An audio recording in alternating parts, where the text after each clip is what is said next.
할렐루야. 우리 함께 인사할까요? 메리 크리스마스. 메리 크리스마스. 할렐루야. 여러분 모두에게 기쁜 성탄절 되기를 원합니다. 성탄의 기쁨 참 놀라운 기쁨이죠. 왜 세상 사람들은 기뻐할까요? 쉬니까 기뻐합니다. 우리는 왜 기뻐하죠? 예수님 때문에.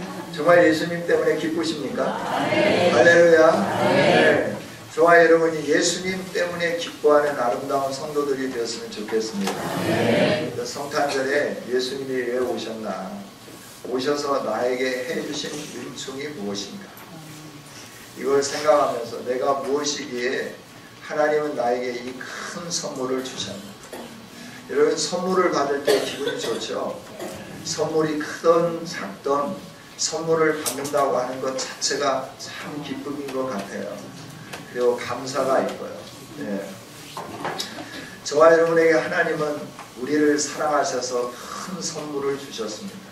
그 선물이 뭐냐 그러면 사랑이라고 하는 포장지에 쌓여져서 우리에게 주신 선물인데 그 포장지 안에 누가 계셨느냐 그러면 예수 그리스도가 계셨다 하는 거죠.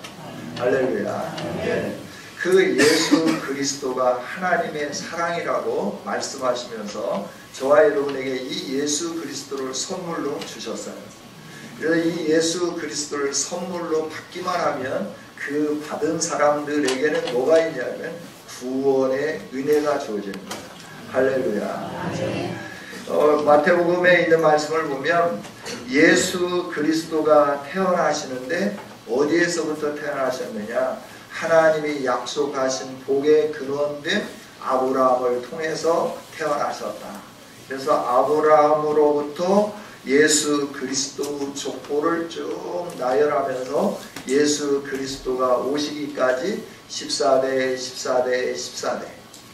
그래서 아브라함부터 이렇게 왕정, 그리고 포로로 끌려갈 때까지, 포로에서 돌아와서 다시 예수님이 태어날 때까지 14대 14대 14대인데 정확하게 역사적으로 계산한다고 하면 14대 14대 14대가 더 되죠.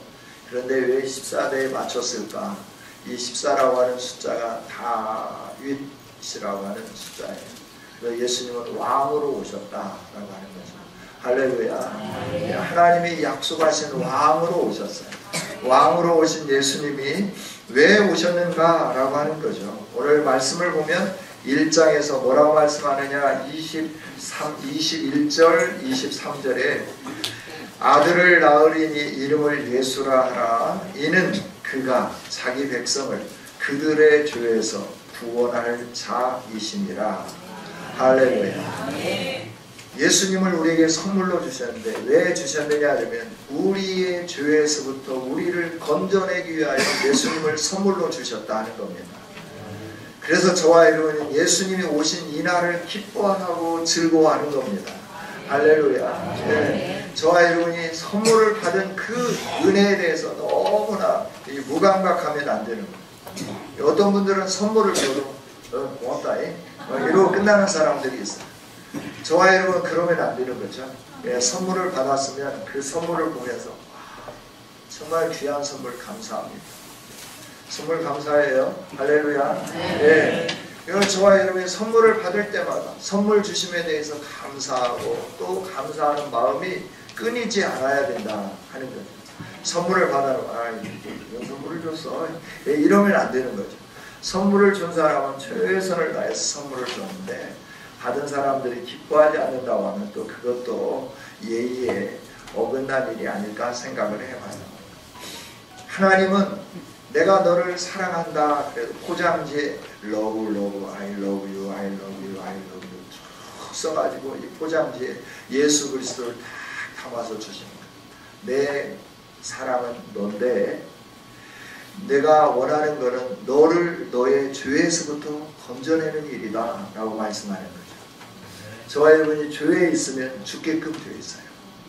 물에 이렇게 빠지면 거기에서 나오지 못하면 죽는 것처럼 저체온증으로 죽든지 심장이 마비되어서 죽든지 호흡이 곤란해서 죽든지 물을 많이 먹어서 죽든지 하여튼 물에 빠져 있으면 거기서 나오지 못하면 죽죠.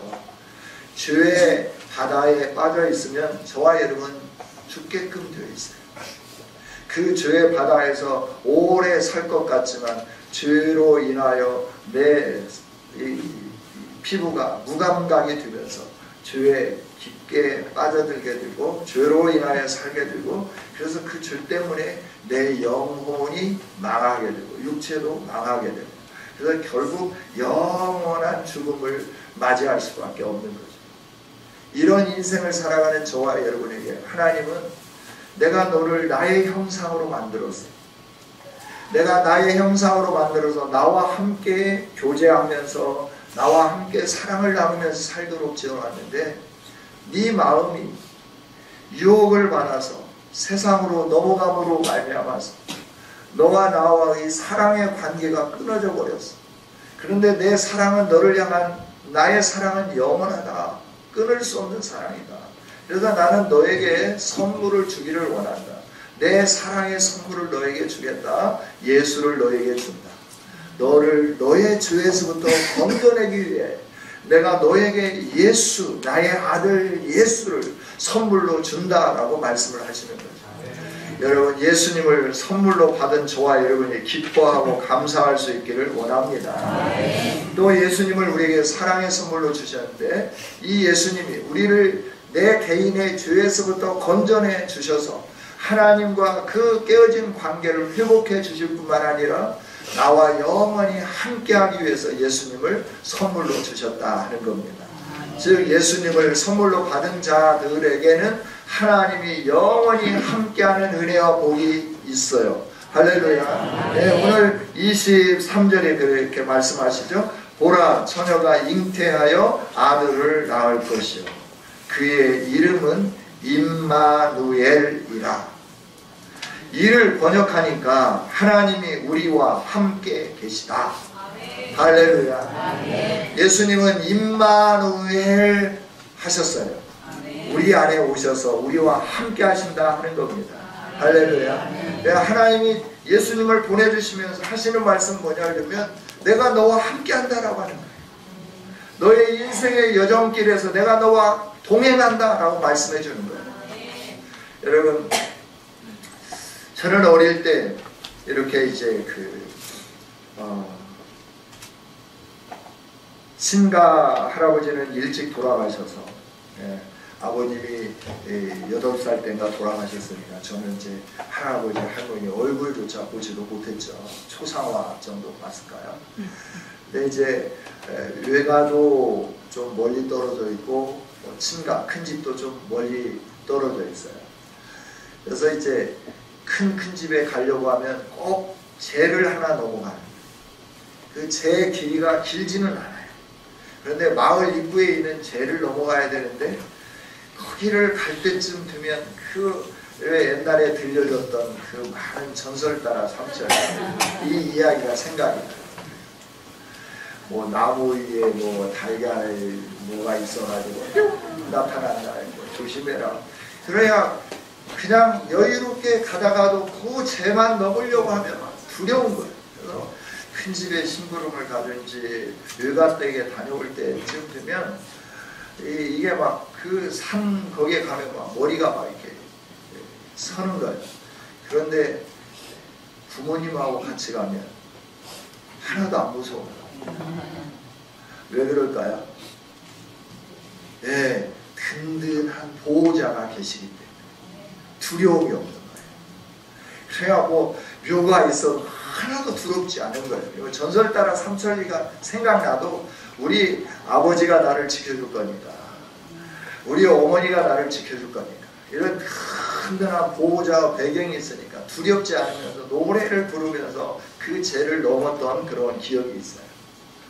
여러분 세상에 살면서도 나보다 조금 힘이 있는 분이 보호자로 함께 할 때 두려움이 사라지는데 전능하신 하나님이 우리와 함께 하실 때 우리의 인생에 가는 길에 다가오는 모든 두려움에 대해서 얼마나 우리 마음이 평안하겠는가 하는 겁니다. 할렐루야. 하나님은 전능하신 하나님이십니다. 온 우주 만물을 만드신 하나님이십니다. 그 하나님이 우리를 사랑하는데 그 사랑은 무엇으로도 끊을 수 없는 사랑이고, 그 사랑하심 속에서 우리에게 예수 그리스도를 선물로 주셨는데, 그 예수 그리스도를 선물로 주신 것은 내가 너와 영원히 함께 하겠다 하기 위해서 예수님을 눈에 보이도록 선물로 주셨다 하는 거예요. 할렐루야. 예수님을 선물로, 여러분은 우리의 인생의 여정길에 풍랑도 있고 강한 태풍도 불어올 거고, 그래서 우리를 막 흔드는 일들도 있을 거예요. 그럼에도 불구하고 우리가 두려워할 이유가 없는 까닭은 전능하신 하나님이 나와 함께 하시기 때문입니다. 할렐루야. 그래서 다윗은 고백하죠. 여호와는 나의 산성이요 방패요 나의 요새시요 나의 피할 바위시니이다. 하나님은 우리를 온전하게 그 모든 것이 지나가도록 우리를 덮어주실 수 있는 능력이 있으신 보호자 되시는 분이에요. 그분이 우리와 함께한다는 것을 깨우쳐 주기 위하여 예수님을 우리에게 선물로 보내주신 줄 믿습니다. 그 예수님을 선물로 받은 우리들이 기뻐하고 감사해야 되지 않겠어요? 찬송해야 되지 않겠습니까? 오늘 저와 여러분이 남은 생애가 늘 좀 얼굴에 기쁨이 넘치고, 그리고 이 환희에 가득 찬 삶을 살았으면 좋겠습니다. 할렐루야. 네. 뭐 일이 좀 잘 되면 웃다가 조금 안 되면 인상 이러면 안 된다라고 합니다. 할렐루야. 우리 안에 예수님이 계시기 때문에 지금 보면 망하는 것 같지만 결코 망하지 않습니다. 할렐루야. 성경을 쭉 보면서 고난이 유익이라 라고 하는 것을 이렇게 살피면서 하나님의 사랑, 그 사랑이 얼마나 신묘막측한 사랑인지를 모르겠어요. 그 룻기를 보면 그 룻기에 나오는 주인공들이 참 망해가잖아요. 모압 땅까지 가고, 모압 땅에서 남편 잃지, 아들 둘 다 잃지, 아무것도 없는, 그래서 이름이 기쁨이었는데 자기 스스로가 나는 슬픔이다, 나는 고통이다 라고 이렇게 생각할 수밖에 없도록 모든 환경이 드는데, 거기에도 하나님의 사랑은 떠나지 않았더라 하는 겁니다. 할렐루야. 우리가 현실을 보지 못하기 때문에, 현실 안에 역사하는 하나님의 계획이 무엇인가를 보지 못하기 때문에 현재의 아픔이 굉장히 커 보이고 두렵게 여겨지고, 정말 하나님의 사랑이 내 안에 있는가 느껴지지 않는 그런 상황에 있을지라도 이 모든 것을 쭉 살펴보니까 사랑이라고 하는 그 그릇 안에 다 담겨져 있더라 하는 거죠. 하나님의 사랑은 처음부터 끝까지 변함이 없습니다. 그 사랑으로 저와 여러분을 보호하시고 동행해 주시고 함께 해 주시는 줄 믿습니다. 그 예수님이 오셨어요. 그런데 예수님이 오셨는데 사람들이 이 예수님을 하나님의 선물로 주셨으니까 기뻐해야 되잖아요.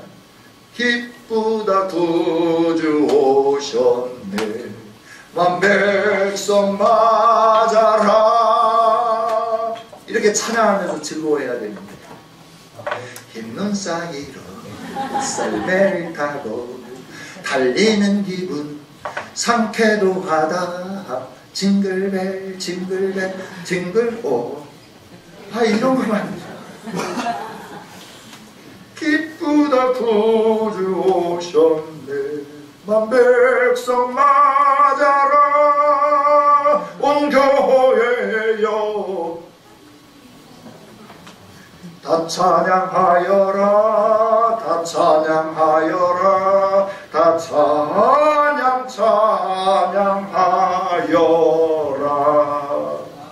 할렐루야. 저와 여러분이 찬양해야 하는 이유는 그 힘이 있어서도 기뻐해야 되겠지만, 예수님 오신 날 우리가 쉴 수 있도록 은혜 주셔서도 기뻐해야 되겠지만, 그러나 더 기쁜 거는 우리를 죄에서부터 자유케 해주셨기 때문에 기뻐해야 합니다. 뿐만 아니라 능력의 하나님이 나의 보호자가 되어 주셨기에 기뻐해야 한다 하는 겁니다. 근데 사람들은 기뻐하지 않아요. 오늘도 보니까 동방에서부터 별을 연구하던 학사들이 별을 따라서 다 보니까 야, 이거 유대인의 왕이 왔어. 그러면서 이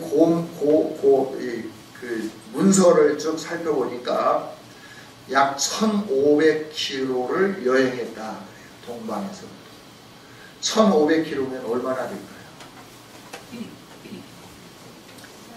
서울이 몇 킬로죠? 예, 그냥 300km. 광주에서 서울까지 300km. 몇 번이에요? 갔다가 왔다가 가. 그러면 1500km. 그죠? 지금처럼 무슨 뭐 KTX가 있어가지고 1시간 50분. 1시간 50분. 3시간. 몇 시간 이게?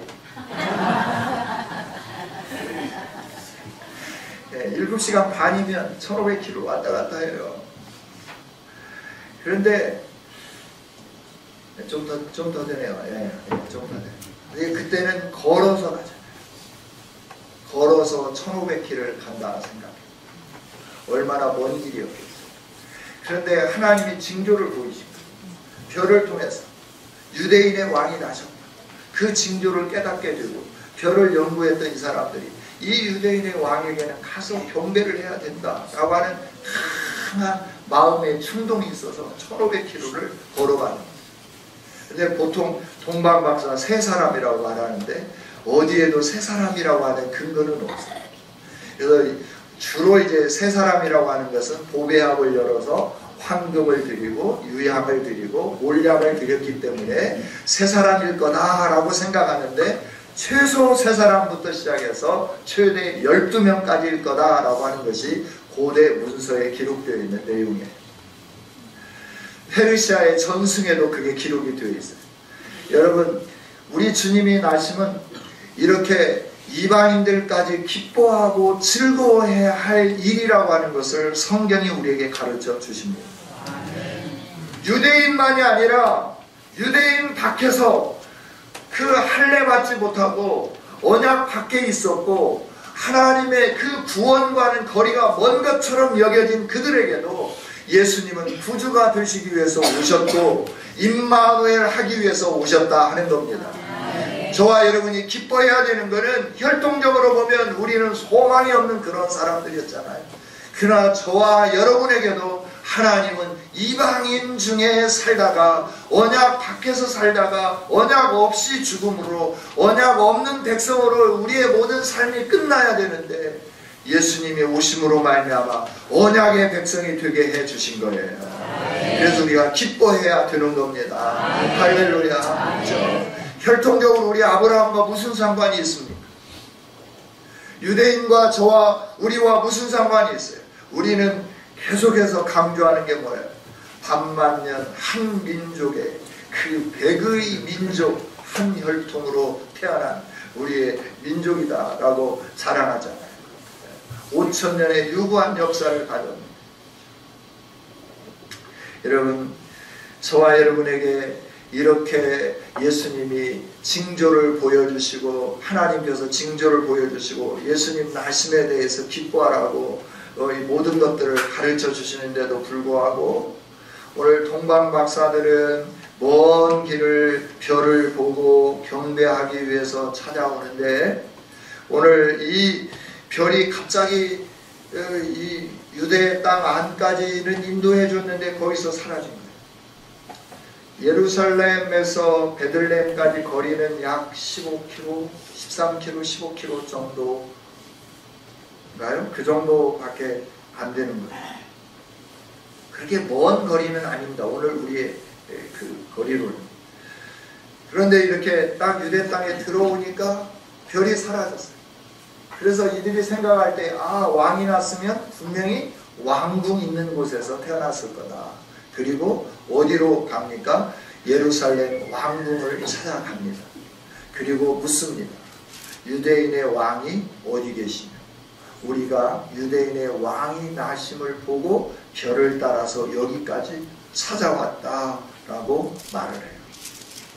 그때 헤롯 왕은 깜짝 놀란 거예요. 아니, 왕이 났다고? 그렇지 않아도 이 헤롯 왕은 자기의 왕의 정통성에 대해서 굉장히 두려움을 갖고 있는 사람. 그래서 유대인들의 환심을 사기 위해서 뭘 지어주느냐 그러면 성전을 지어주는 겁니다. 그래서 예수님 당시의 성전을 헤롯 성전이라고 이름하기도 해요.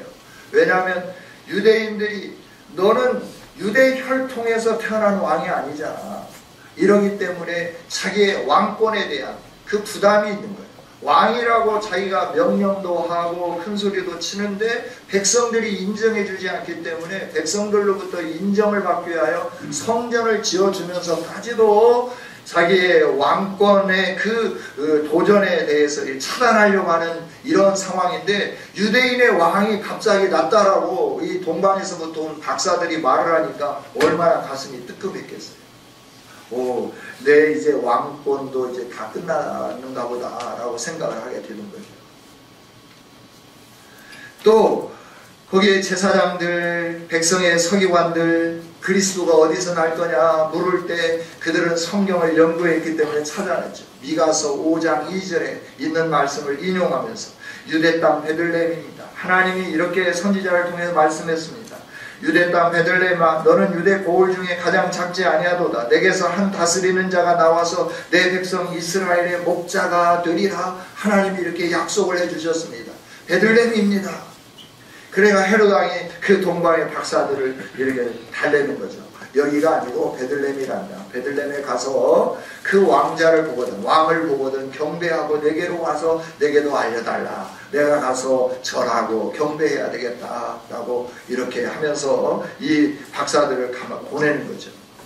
여러분, 하나님의 이 기쁜 소식이 온 세상에 들려졌지만 세상은 세상적인 기쁨과 감격으로 들떠있고 또 자기의 그 어떤 두려움으로 굉장히 무서워하면서 있기는 있지만 이 예수님에게 찾아가고 경배하고 엎드리려고 하지 않는다라고 하는 거예요. 예수님이 태어날 당시를 암흑기라라고 말을 합니다.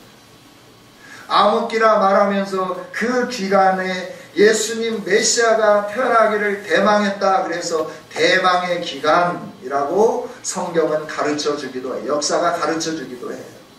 그러면 이처럼 깜깜한 그 하나님의 말씀이 전혀 들려지지 않는 그 상황 속에서 성경이 약속한 대로 메시아가 태어났다, 그리스도가 태어났다고 하는 이 기쁜 소식을 들었을 때 제사장들의 태도는 어떠해야 하며 선지자들의 태도는 어떠해야 될까요?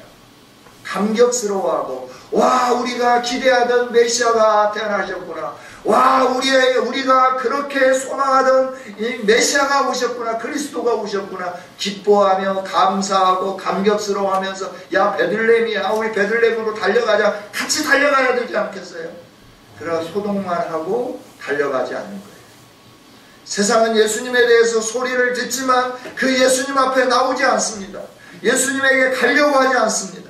그러나 저와 여러분 동방 박사들처럼 하나님의 인도를 따라 예수 그리스도를 구주로 영접한 줄 믿습니다. 예수님에게 찾아간 줄 믿습니다. 예수님에게 찾아오는 자들에게는 배에서부터 생수의 강물이 넘쳐나게 됩니다. 영혼의 생수가 흘러 넘치게 되어 있습니다. 예수님이 주시는 생명이 있기 때문에 그렇습니다. 아무리 예수님에 대해서 알고 예수님이 어디에서 태어날 줄도 알고 이런 걸 다 연구하고 예수님은 이런 분이야 라고 알아도 예수님을 만나지 않으면 그 안에 생명이 없어요. 그 안에 기쁨이 없어요. 그 안에 감동이 없어요. 저와 여러분은 이 예수님을 만나기를 원합니다. 저 동방 박사들이 베들레헴으로 갔죠. 베들레헴, 예루살렘에서부터 베들레헴으로 가는데 별이 나타나는 거예요. 왜 별이 유대까지 인도하고 갑자기 사라졌다가 다시 나타났을까라고 하는 거예요. 예루살렘의 이 기쁜 소식을 증거하기 위하여 동방박사의 입을 통하여 유대인의 왕이 태어남을 알게 하기 위하여 하나님은 그 별을 잠깐 숨기셨다가 다시 나타내 보여주신 줄 믿습니다. 세상에 예수 그리스도의 태어나심의 이 기쁜 소식을 교회의 십자가를 통하여서 우리가 삶을 통하여서 우리의 입술을 통하여 증거할 때 세상은 모두가 다 소란하기도 하고 소동은 하지만 예수님께로 다가오는 건 아니다라고 하는 거예요. 예수님께 다가오는 자는 하나님으로부터 선택된 자들만 예수님께 오게 되어 있습니다. 저와 여러분은 하나님의 선택받은 백성들인 줄 믿습니다. 이 자리에 왔다고 하는 사실이 그 증거입니다. 할렐루야. 우리의 믿음이 크든지 적든지, 우리의 믿음이 뜨겁든지, 아직은 이제 처음 시작하는 믿음이라 뭔지는 모르지만 좌우지간 예수님 믿고자 하는 마음이 있다라고 하면 이건 하나님의 사랑받은 증거임을 확실히 믿기를 원합니다. 저와 여러분 하나님의 사랑받은 백성들이에요. 우리 안에 이 기쁨이 넘쳐날 줄 믿습니다. 그래서 이 동방 박사들이 예수님을 찾아갑니다. 예수님을 찾아갈 때 없어졌던 별이 문득 그 앞에서 인도하여 가는 거예요. 그러니까 10절에 보니까 그들이 별을 보고 매우 기뻐하고 기뻐하는데 매우 크게 기뻐하고 크게 기뻐하였더라. 할렐루야. 예수님을 만나는 그 길, 기쁨으로 걸어가는 길이 되기를 원합니다. 크게 기뻐하고 크게 기뻐하였더라. 동방에서부터 온 사람들이 자기들과는 별로 상관이 없어요. 그러나 하나님이 징조를 보여주는 별을 보게 하고 그 별을 봄으로 말미암아 예수님이 계신 곳에 찾아가면서 기뻐하고 기뻐했다 하는 거예요.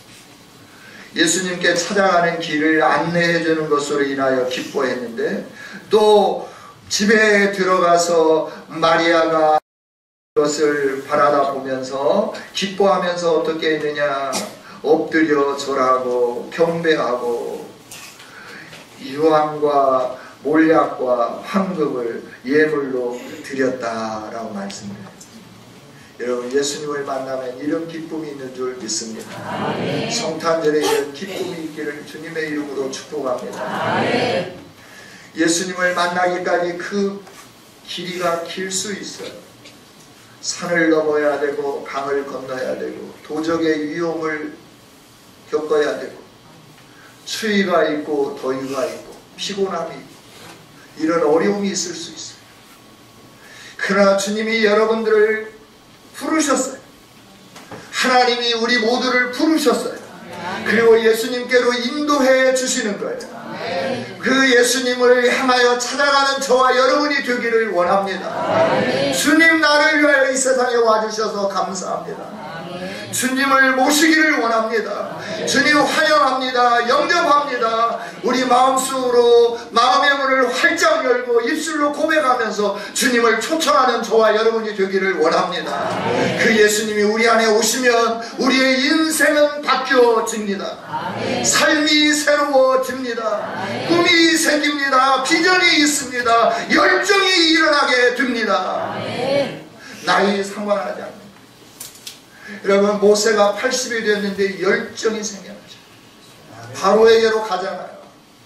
바로 내 백성을 내다오 라고 말하는, 무슨 소리냐? 줄 수 없다.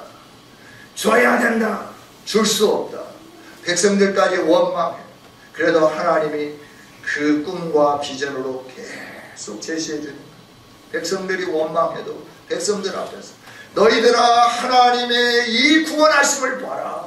기다려라. 인내해라. 하나님이 우리를 어떻게 인도하시는지 보라 라고 말하는 거예요.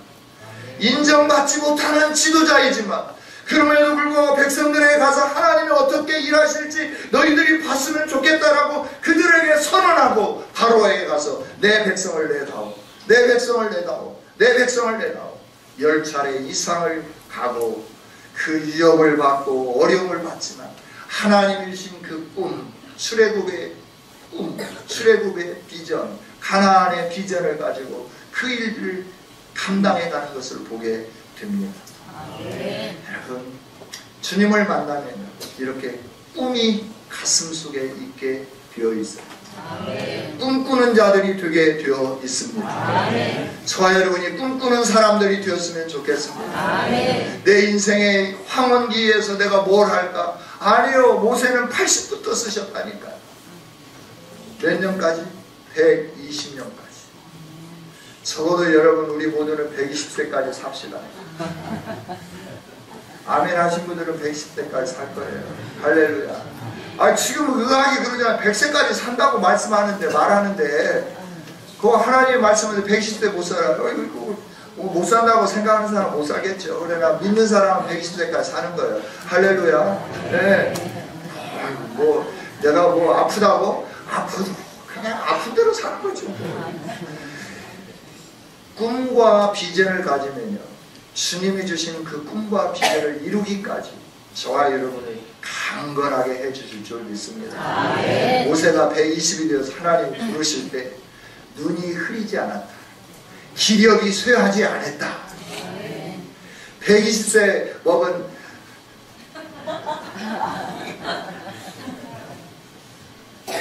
제가 엊그제 이제 시내버스를 타고 어디를 다녀오는데 할아버지가 이제 버스를 타는데, 죄송해요,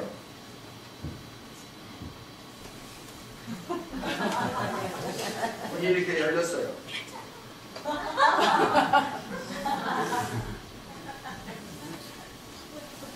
이렇게 타시는 거예요.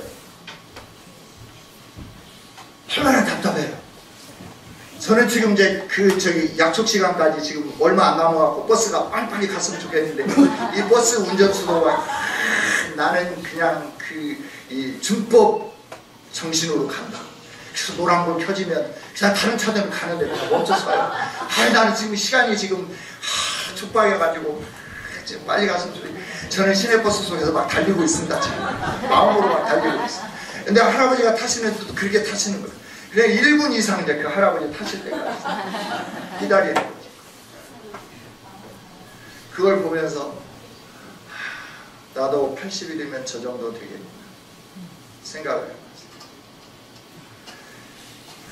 해봤어요. 80이 됐을 때 내가 건강한 몸으로 걸으면서 찬양하면서 이 복음을 들고 여기저기 다닐 수 있을까, 이런 생각도 해보고 많은 생각을 해봤습니다.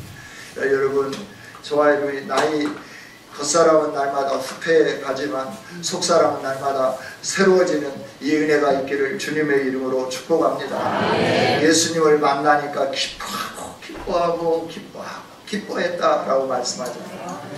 크게 기뻐하고 기뻐한 박사들처럼 우리의 인생의 여정 속에서 우리를 부르신 그 하나님의 인도를 따라서 예수님을 만나는 감격이 있기를 원합니다. 아멘. 예수님을 만나면 우리의 인생이 달라지니까, 아멘. 삶이 달라지니까, 아멘. 우리 청년들도 청소년들도 예수님 만나기를 원합니다. 아멘. 우리 친구들 저기 있는데 예수님 만나면, 지금 예수님 만나면 놀라운 일들이 일어납니다. 우리 청소년들도 마찬가지, 우리 청년들도 마찬가지. 비전이 가슴속에부터 생기는 거예요. 우리 고등학생 중에 이제 3학년 올라가고 한 그 고등학생이 하나 있어요. 우리 교회 고등학생. 내가 어떻게 하나님께 영광을 돌려드릴까? 내가 무슨 과를 전공해야 될까? 고민하면서 내가 이걸 했으면 좋겠다. 하나님께 기도하면서 그 길 안내를 받는다고 하는 소식을 들으면서 가슴이 뭉클. 나는 고등학교 3학년 때 그러지도 못했는데 얼마나 감격스러워. 예수님을 제대로 만나니까, 내게 인생을 주신 하나님 앞에서 내 인생을 어떻게 살아야 하나님을 영화롭게 하는 삶이 될 건가. 청소년 시기에 당낭낭 18세에 그걸 고민하게 되더라라고 하는 거예요.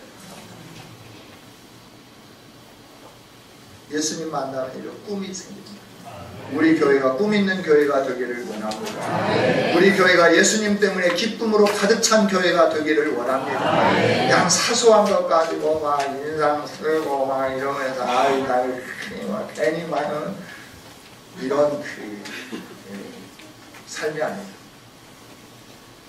하나님의 은혜 속에서 내게 주신 I love you 선물 상자를 바랍니다. 그 안에 예수님이 계십니다. 그 예수님이 나를 나의 죄에서 건져주시고 나와 함께 해주시고 나에게 비전 주심을 인하여서 기뻐하고 감격하고 하나님 앞에 경배하고 하나님 앞에 소중한 것들을 드릴 수 있는 믿음의 사람들이 될 수 있기를 주님의 이름으로 축복합니다. 하나님 감사합니다. 오늘도 귀한 말씀을 주셔서 감사합니다. 만왕의 왕 되신 주님, 나에게 찾아오셔서 가장 귀한 선물을 주셔서 감사합니다. 내가 구원 얻는 것은 이 세상의 모든 재물로도 구원을 살 수 없다고 시편을 통하여서 말씀하셨습니다. 이런 우리에게 하나님 예수 그리스도를 선물로 주시고 자기 백성의 죄에서 그들을 건져내 주시겠다고 약속해 주시고 그 약속을 이루어 주셔서 감사합니다. 하나님 예수님을 만나 이 기쁨이 넘치게 하여 주옵소서. 구원의 감격이 크게 하여 주시옵소서. 예수님을 만나서 내와 함께 하시는 그 하나님을 바라다보게 하여 주시고 지금부터 영원토록 하나님과 함께 할 수 있는 은혜 주심에 감격스러워하는 우리가 되게 하여 주옵소서. 예수님 만나서 크게 기뻐할 뿐만 아니라 엎드려 경배하며 보배합을 열어서 황금 유황 몰약을 예물로 드렸던 것처럼 우리들이 엎드려 경배하며 보배합을 열어 하나님께 드릴 수 있는 믿음의 용사들이 되게 하여 주옵소서. 감사합니다. 예수님 이름으로 기도하옵나이다. 아멘.